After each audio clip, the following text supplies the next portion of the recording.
Understanding cash flow statement, your end of chapter questions. First question, the three major classification of activities in a cash flow statement are classification, inflows, outflows and net flows. There is no such classification. Yes, operating, investing and financing. That's true. B is the right answer. Straightforward question. The sale of a building for cash would be classified as what type of activity on the cash flow statement? Sale of a building. It is not operating. We don't sell buildings unless we are property developers.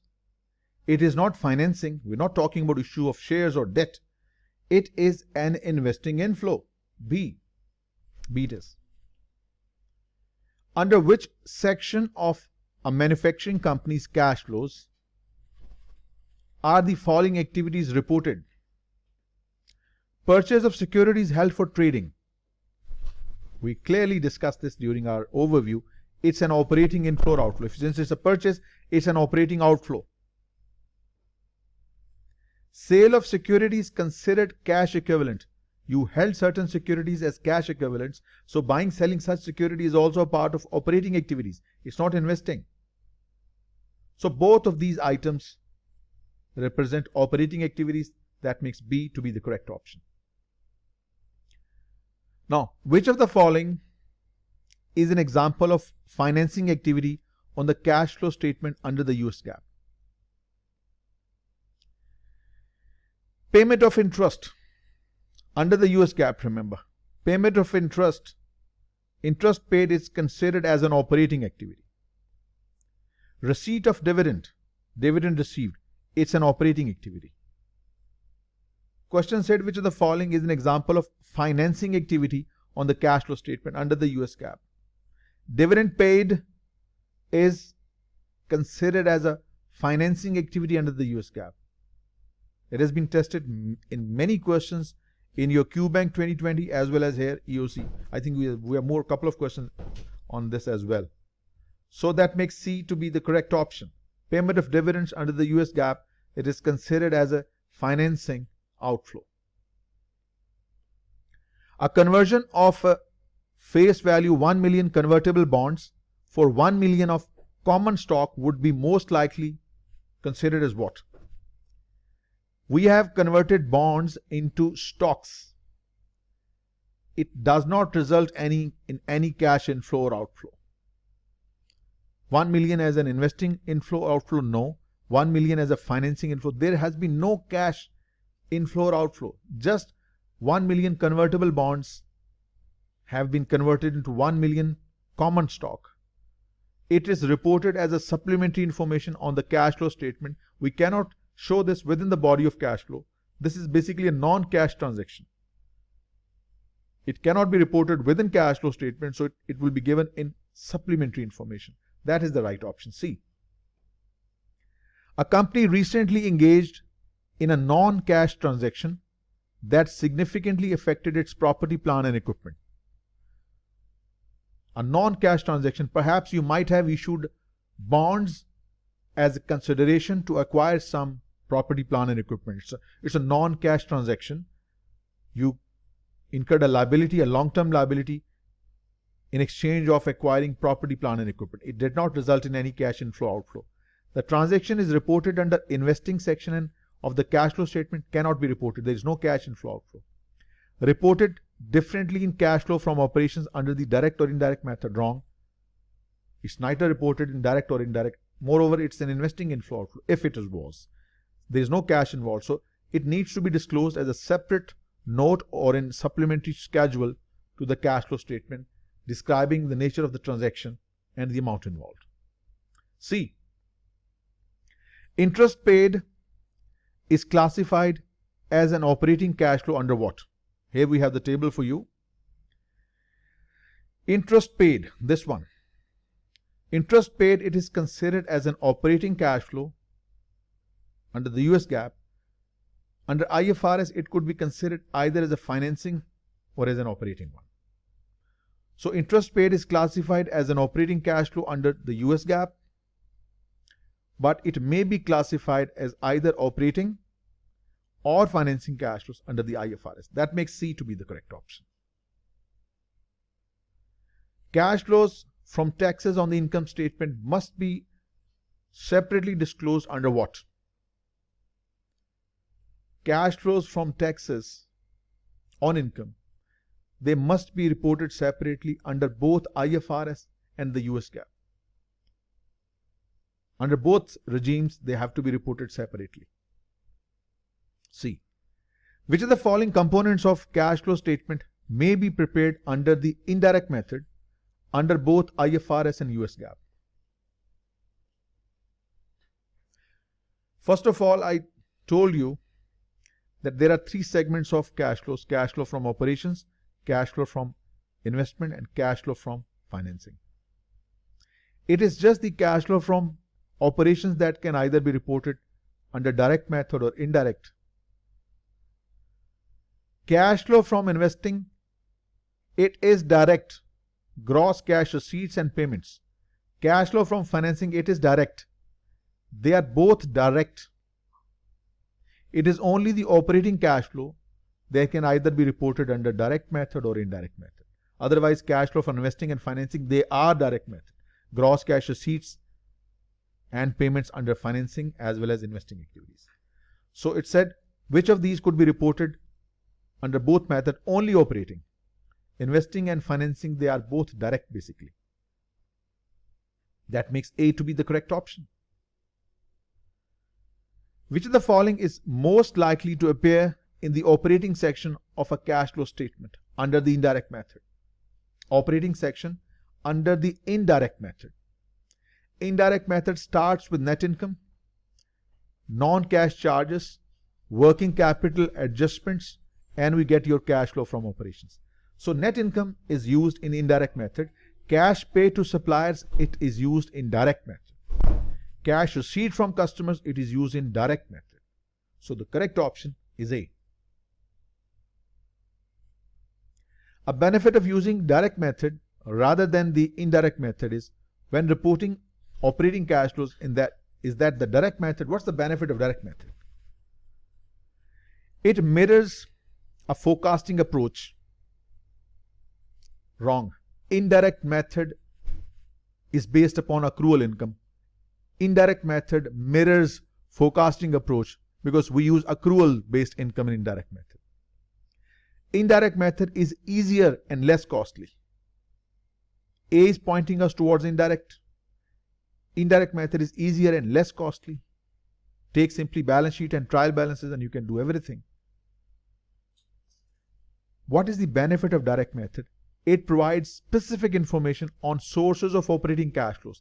Cash received from customers, cash received by selling held for trading securities, interest received, dividends received, cash paid to suppliers, cash paid to employees, expenses paid,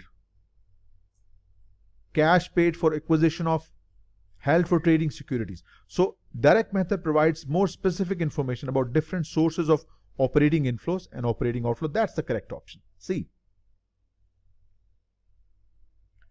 Now we are talking. Mabel Corporation reported account receivables 66 million at the end of its second fiscal quarter. MC had revenue of 72 million for its third fiscal quarter and reported account receivable 55 million at the end of the third fiscal quarter. We have been given the opening receivables. We have been given the sales.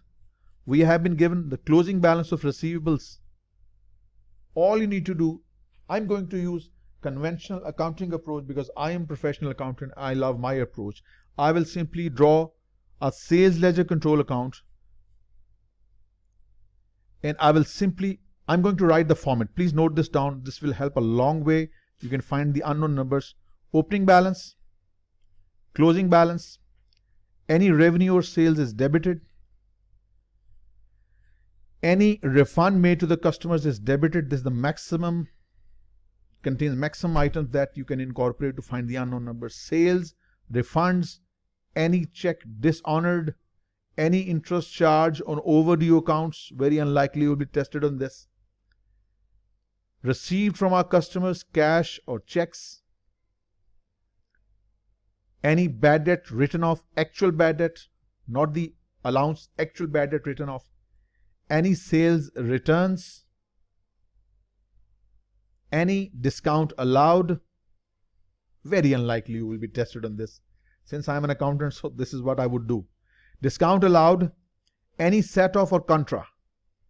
This is the maximum you will see in a sale ledger, control account, debit, credit. Since we just have been given the opening balance of account receivable 66, we have been given the sales 72, Maafi refund, Maafi check dishonored, Maafi interest on overdue accounts, no bad debt written off, no sales return, no discount allowed, no set off, closing balance is given 55 million. Just balance these accounts off, add 66 and 72, and from this deduct 55. What you get is the cash collected from customers, that is $83 million. That gives you C to be the correct option. If you just want to use the smart approach, you may, if you want to calculate the cash received from customers,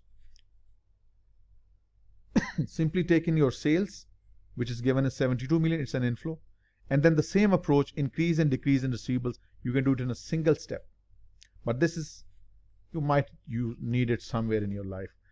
So you can use this approach as takes revenue, 72 million, and whatever the increase and decrease over the period, add or less accordingly. We discuss this in our theory. So that makes C to be the correct option, and C it is. Next.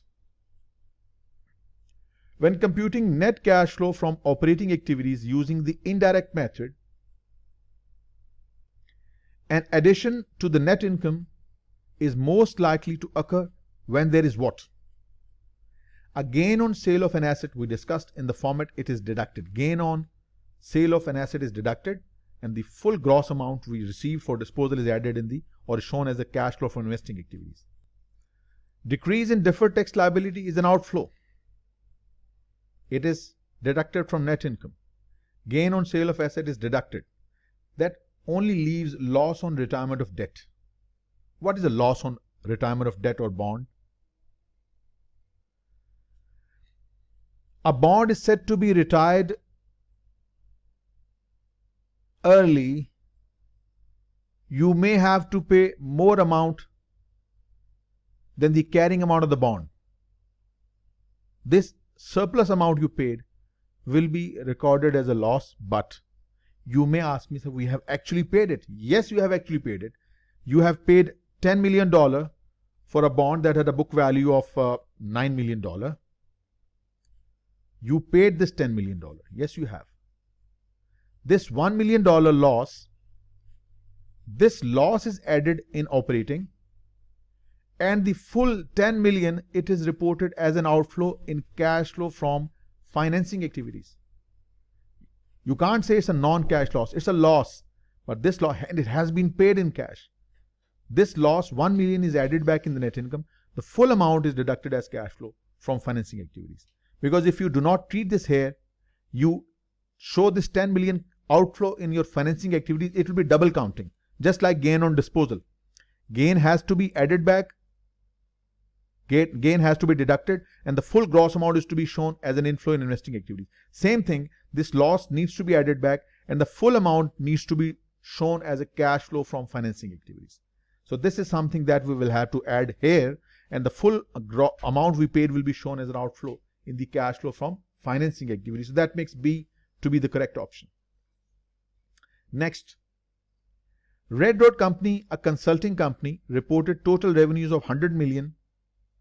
Okay, total expenses of 80 million, a net income of 20 million in the most recent year. If the account receivable is increased by 10 million, how much cash did the company receive from customers? The conventional approach, rather than this drawing the account, that was just an added gyan for you people. You will use your conventional approach. You will take in what we did. Revenue has a positive impact upon our cash flows. We'll take revenue as positive. What has happened over the period? Our gross receivables increased over the period.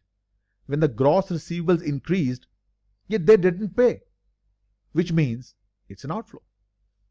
Had there been a decrease in receivables, it means they have paid us, we would have added. So 100 minus 10 gives you 90 million, and that gives you A to be the correct option. In 2018, a company using US GAAP made cash payment of 6 million for salaries, 2 million for interest, 4 million for income taxes. Additional information for the company is provided below. What do we need? Based only on this information given, the company's operating cash flow. Since we do not have net income, we can't start with the net income and add back depreciation. There is no net income, there is no depreciation. We have to use the direct method. Under the direct method, what we do, we need to see the cash collected from customers. For this, we should start from revenue for 2018. This is the revenue, 37 million. Revenue is positive. Let us see what has been the change in account receivable over the period. Account receivables have fallen over the period from 22 to 19. This is good. Their fall means they have paid us. So 37 plus 30 gives 40 million. This is the cash received from our customers. Then cost of goods sold. Take it as a negative. Cost of goods sold is negative. It's an outflow. It's an expense. We need to adjust this for two things: accounts payable and inventory. Look at this. Inventory 36 and it goes up to 40. Increase in inventory from 36 to 40. Increase in inventory. Your mind should process this information. Increase in inventory. Increase in inventory. What? Inventory increased.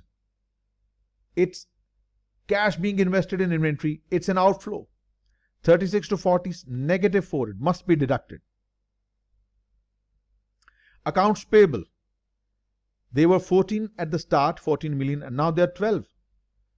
They have fallen. Accounts payable have fallen. Your mind should process this information. Accounts payable have fallen. We have paid them 2 million, deducted negative. So it's going to be negative 16, negative 4, and negative 2 is going to be negative 22. This is the amount paid to our suppliers. Now we can calculate our operating cash flows. Direct method. Cash received from customers, cash paid to suppliers, cash paid for salaries, cash paid for interest, cash paid as taxes. If you do this all, 40 positive, less 22, less 6, and less 4, it should get you a net cash of 6 million. This is the cash generated from operation. That makes A to be the correct option. Next. Green Glory Corporation, a garden supply wholesaler, reported cost of goods sold 80 million. Total assets increased 55 million, including an increase of 5 million for inventory. Total liabilities increased by 45 million, including an increase of 2 million for accounts payable.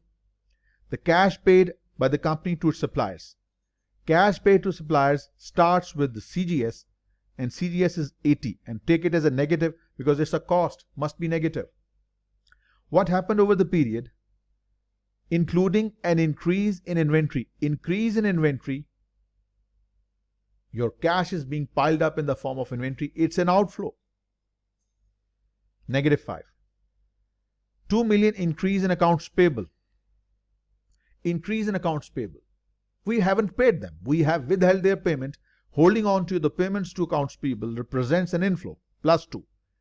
Increase in accounts payable is an inflow. So if you add this up all, negative 80, negative 5, negative 85, plus 2, negative 83 million, and it's given right here as C.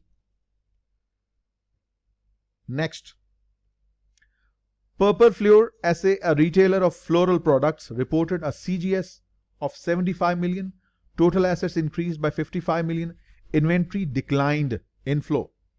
Plus, total liabilities increased by 45 million and accounts payable increased by 2 million, inflow.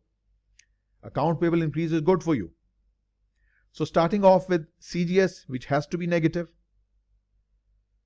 Inventory declined, sold off, cash, inflow, plus. Increase in liability, you delayed the payment, you withheld the payment, add 2. So negative 75 plus 6 plus 2 gives you negative 67. That is A. Right? Next. White Flag, a wooden clothing manufacturer, reported salaries expense of 20. Straight away, write negative 20. Expense, negative 20. The beginning balance of salary payable was 3 million. and the ending balance of salary payable was 1 million. Your liability, salary payable, has fallen. Your salary payable has fallen by 2, representing it's an outflow. Payable was 3. At the end of the year, it was 1. You would have paid 2 million. This effectively is an outflow. So combining these two gives you a total of negative 22 million. That is C. Next, an analyst gathered the following information from a company's 2018 financial statements. Net sales for 2018 we need, cost of goods sold, account receivables, inventory, and accounts payable. Based only on this information above, the company's 2018 statement of cash flows in the direct format would include amount in millions for cash received from customers and cash paid to suppliers respectively. Now let us do it one by one, starting first with customers. This is our starting point. Net sales. Over the period, your account receivables have decreased by what? 73.2 less 68.3. It is 4.9. So decrease in account receivables by 4.9 million. Good for us. They would have paid us. Decrease in account receivable is good for us. It's an inflow. So what you're going to do, you're going to add 254.6 plus 4.9. The total will give you 259.5. B or C could. So for cash paid to supplier, you need to take your CGS for 2018. Look at this. Your inventory has gone up by 8.8. This increase in an inventory is your cash is being tied up in working capital. It's an outflow, negative 8.8. Accounts payable, they increased by 2.6 million over the period. You withheld their payment. Effectively, it's an inflow. So it's negative 175.9 CGS for 2018, negative 8.8 and plus 2.6. The net of all these will give you 182.1. That makes C to be the correct option. Next, Golden Cumulus Corporation, a commodities trading company, reported interest expense of 19 million. Negative 19 is the interest expense. Expense has to be negative. And taxes 6 million. Interest payable increased by 3 million.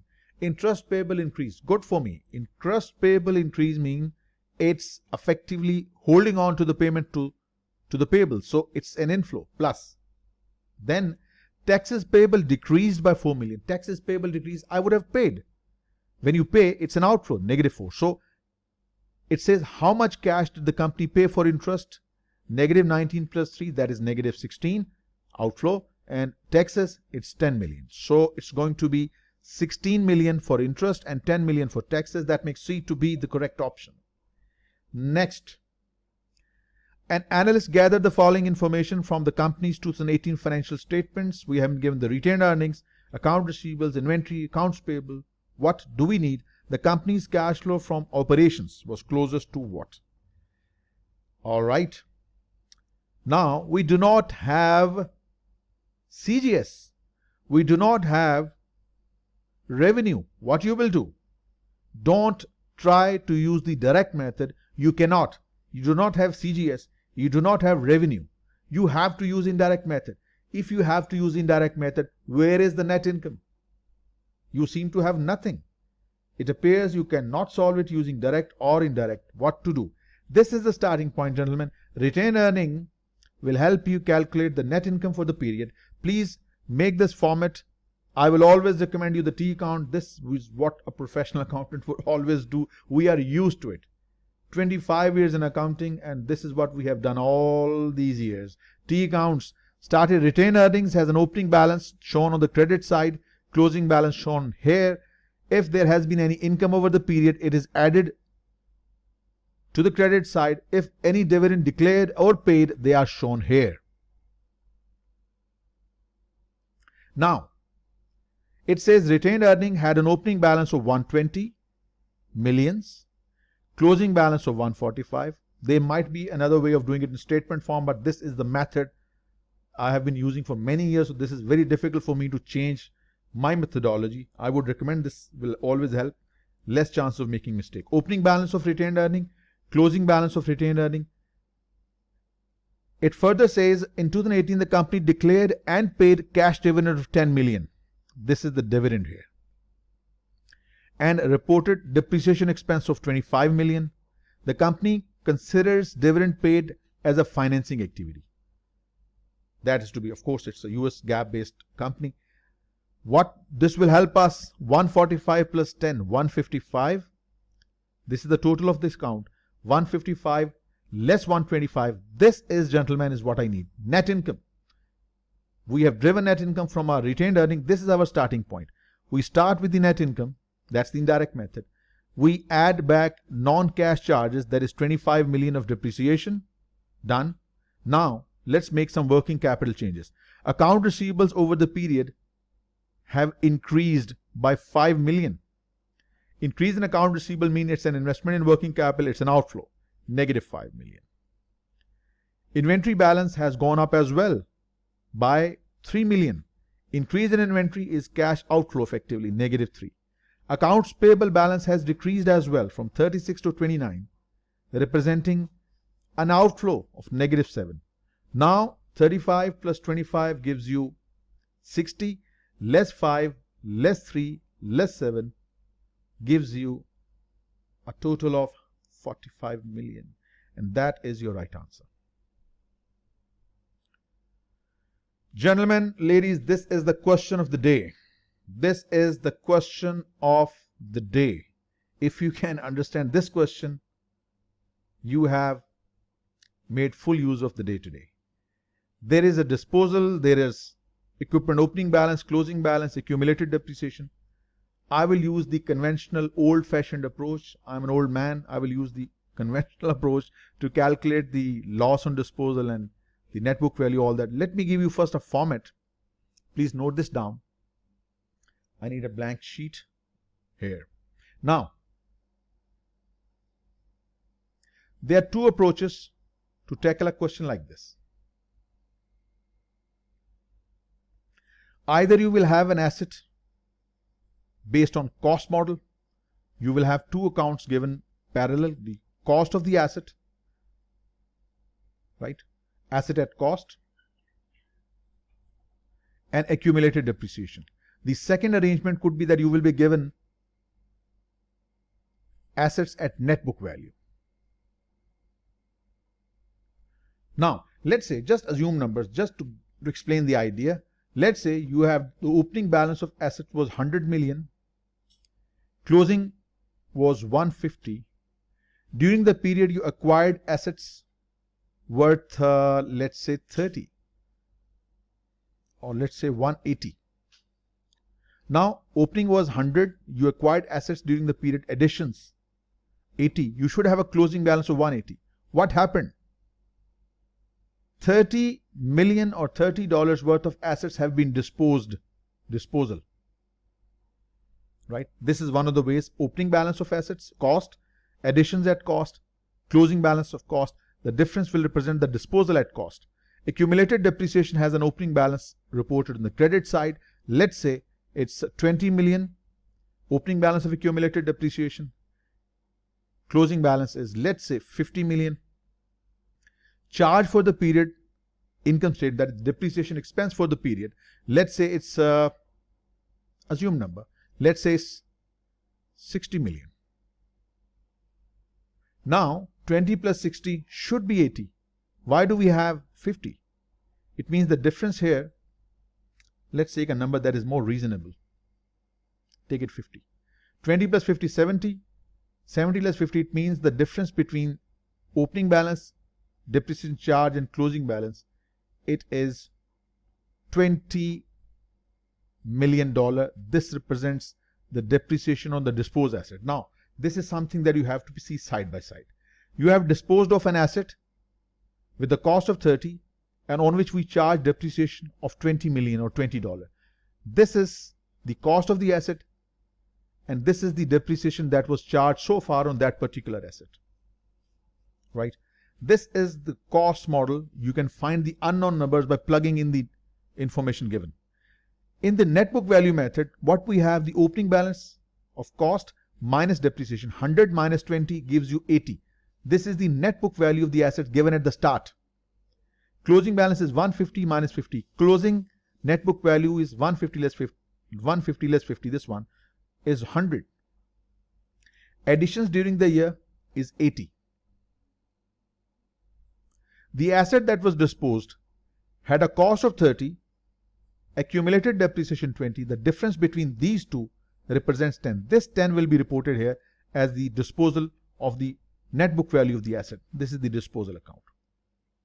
And lastly, the depreciation charge for the period was 50. Now, if you see, both sides are agreed. 80, 80, 160 and 100 and this 160 as well. So either you will be using this cost model or this net book value model. Take a snapshot. You just need to plug in the missing numbers and you will find what you need to find. Plug in whatever is given, you will find the missing information. Either you use cost versus accumulated depreciation or asset at net book value. This is a very handy one. Maybe if you didn't like this, but this will help you in finding unknown numbers. Look at this. I'm going to apply the same dynamic in this question. Look at this. I have been given the equipment cost opening, closing. Change is this much. I've been given accumulated debt opening, closing. Change is this much. I have to plug in the numbers. I will use the cost model. Here I have the cost of the asset. Opening value is 100. Brought down. Closing value is 105. This is the accumulated depreciation. Accumulated depreciation opening balance is 40. Closing balance is 46. This is what I get from this table. Now let's read this. Silverago Incorporated, an international metal company, reported a loss on sale of disposal of 2 million. Loss on disposal is given as 2 million. Okay. In addition, the company income statement shows depreciation expense of 8 million. This is the depreciation charge for the period. As per the format, this is the brought down balance of accumulated depreciation. This is the carried on balance of accumulated depreciation. The depreciation expense for the period is 8 million, shown on the credit side of accumulated depreciation account. Right. It further says, and the cash flow statement shows capital expenditure of 10 million. This is the investment in assets, additions. Okay. Using the information from the comparative balance sheet, how much cash did the company receive from the sale of the equipment? Now, gentlemen, look at this. 100 million asset at the start, 10 acquired, 110. If I have just 105 remaining, it means the asset that was disposed had a cost of $5 million. The asset that was disposed had a cost of 5 million. It's a balancing figure. 110 here and it has to be 110 here. So it has to be 5 million. This is the cost of the asset disposed. Okay. If the 40 is the accumulated depreciation opening balance, 8 was the depreciation charge for the year, it's 48. Why it's 46? Because the asset that is being kicked out, its accumulated depreciation was also kicked out. The asset that is disposed, it takes away its cost as well as its share of accumulated depreciation. If the asset is going away, 5 million cost, its related depreciation should also be removed from the books. Now, we get the idea. An asset that was disposed had a cost of 5 million. It had an accumulated depreciation related to it 2 million. It had a net book value of $3 million. This asset having a net book value of $3 million is being sold at a loss of 2 million. An asset with a net book value of 3 million is being sold at a loss of 2 million. How much cash you would have received? Now it's in anybody's guess. Absolutely, it's $1 million. And that's your right answer. There you go. See, old conventional approach helps you solve difficult questions like these. Next, Jadrong Plinkett Stores reported net income of 25 million. Okay. The company has no outstanding debt. Using the following information from the comparative balance sheets, what would the company report in the financing section of the statement of cash flow statement? Common stock 100 to 102, change of 2 million. Additional paid in capital called share capital in India and Pakistan is 100 to 140, indicating you received 42 million by issuing shares. 2 million represents the par and 40 represents the premium. 42 million has been received by issuing shares. What else? Retained earning has jumped from 100 to 115, indicating 15 change, and stockholders' equity as a result 300 of total of all these 357. This is the net change in equity. What are we required to find? We know for sure that the stock issuance has brought in 42 million. If you just want to guess now, you have got 50% chance of getting the right answer. Either it's A or B. Got it? Want to make sure which one is right, you have to find what was paid as dividend. For this, I gave you the format. You draw up your retained earnings account. Retained earning had an opening balance of 100, closing balance of 115, right? What was the income for the period? 25. It is reported as a credit part of your retained earning. Net income is transferred to retained earning by debiting the net income, crediting the retained earning account. Now the difference, 100 plus 25, 125. 125. So the balancing figure here will be 10 million. This is the dividend declared and paid. That makes A to be the correct option. There you go. A it is. Based on the following information for Star Incorporated, what are the total net adjustments that the company would make to net income in order to drive operating cash flows? Adjustments to be made in the net income. First, depreciation, non-cash charge to be added to the net income. Account receivables have fallen from 25 to 22, indicating decrease in account receivable. Good for us. It's an inflow. Inventory balance has jumped from 10 million to 14. Bad. It's an outflow. Accounts payable, they have gone up from 8 to 13 million. Good for us. We have withheld their payment, indicating an increase of 5 million. That's an inflow.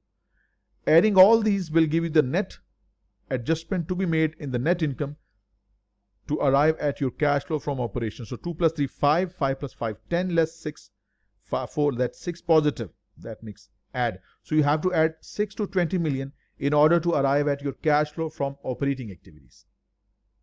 B it is. The first step in cash flow statement analysis should be what? Consistency, that requires comparatives for the previous years. Determine operating cash flow drivers, that's behind the cash flow. You don't see it from on the face of it. What we see on the face of the cash flows are major sources and uses of cash. From where did we get the cash and where did we spend it? An overall assessment of major sources and the use of cash should be our first step. Drivers come later. Consistency come later. This is the first step. C is the right answer. Which of the following would be valid conclusion from an analysis of the cash flow statement for Telefonica Group presented in Exhibit 3? As per the Exhibit 3, we'll show you the primary use of cash is financing activity. Primary usage of cash in financing. Let us see. This is all related to your financing activity. Financing activity has a cash outflow of 1.7 million, 4.22 million and 3.612 million. Let's see the investing and operating as well. Now look at this. Operating cash flows are quite significant. Let us see the investing. Investing cash flows are given here. 10.2, 8.2, 12.9. As per the questions option, it said the primary use of cash is financing activities. No, the primary use of cash is investing activities. You see much higher cash outflows for investing rather than financing. So A is the wrong option. Incorrect. The primary source of cash is operating activity. True, all these are negative. Investing and financing are negative in all these years. But look at this. You have sizable inflows from operating activities. Positive, positive, positive. 13.7, 13.3 and 13.65. It's a correct option. Right answer. Why not C? Telefonica classifies dividends paid as an operating activity. Let us see.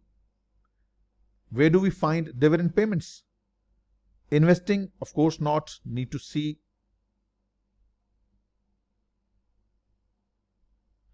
We don't find any cash flow from relating to dividends in operations.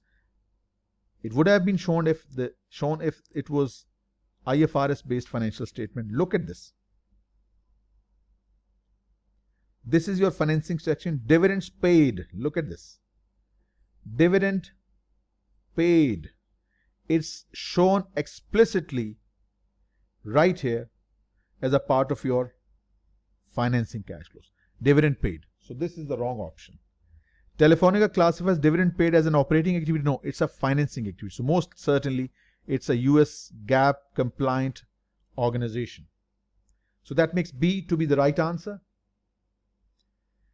The following information is extracted from Sweetfall Incorporated financial statements. What do we need? The amount of cash Sweetfall Incorporated paid to suppliers. What you need is CGS. That's the starting point. CGS is an expense, must be negative.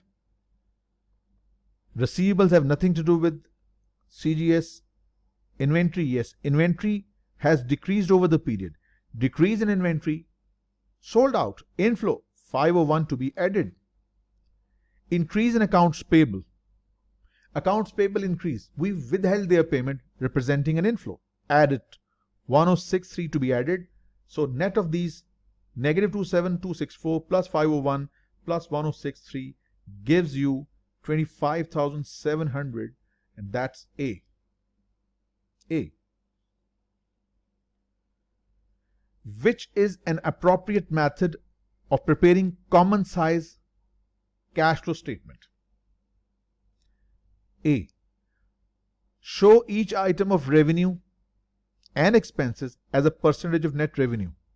That is income statement. This is common size income statement. Totally incorrect option.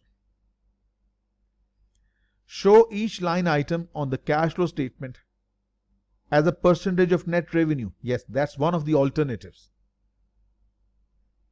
Show each line item on the cash flow statement as a percentage of total cash outflows. No.